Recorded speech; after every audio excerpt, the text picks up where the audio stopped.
Alors, dans cette vidéo, on va parler de comment exprimer une proportion en pourcentage.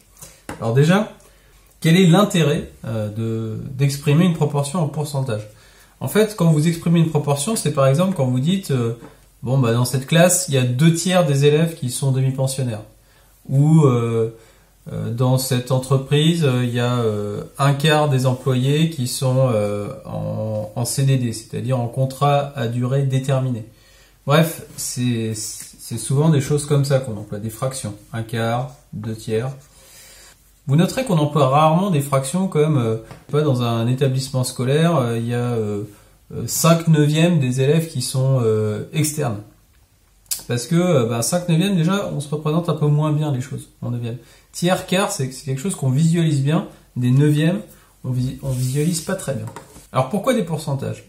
Parce que le nombre 100, lui, c'est quelque chose qu'on connaît bien. Et en plus, il permet d'être précis parce que 100, il y a beaucoup d'options. Entre 1% et 100%, il y a beaucoup de possibilités d'exprimer une proportion. Si par exemple, je dis, dans un collège, 28% des élèves sont externes.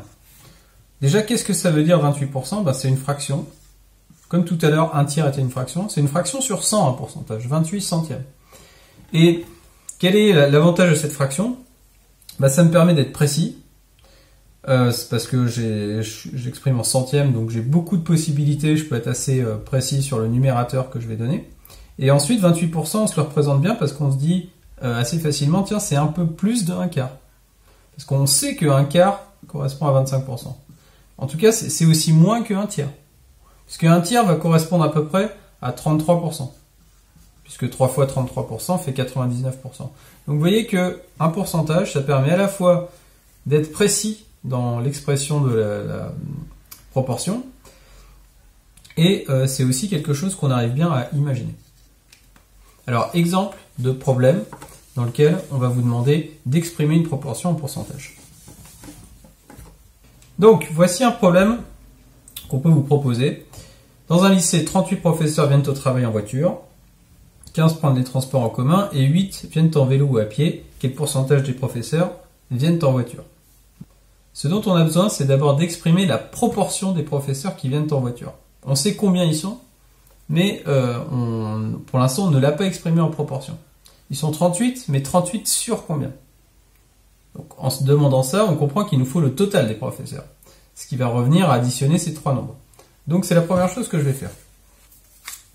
Je fais donc 38 plus 15 plus 8, et ça me donne donc 61 professeurs au total.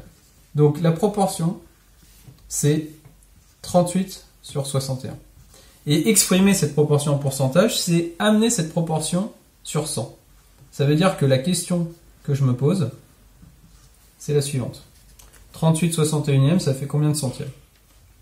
Alors, comment on transforme des 61e en centièmes? On voit pas de, par exemple, de multiplication évidente qui permet de passer de 61 à 100.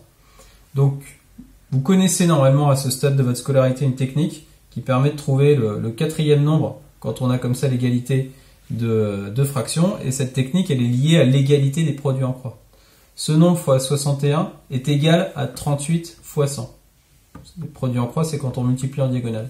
Donc il suffit de multiplier ces deux nombres en diagonale, 38 fois 100, de diviser par le troisième nombre qu'on connaît, 61, et on aura notre solution. 38 fois 100 divisé par 61, ça fait environ. Alors, normalement, dans la consigne, il faudrait préciser quel arrondi on veut. Est-ce que c'est à l'unité de pourcentage, c'est-à-dire à 1%? Est-ce qu'on le veut à 0,1% notre arrondi, voire même au centième de pourcentage? Là, je vais prendre à 1% près.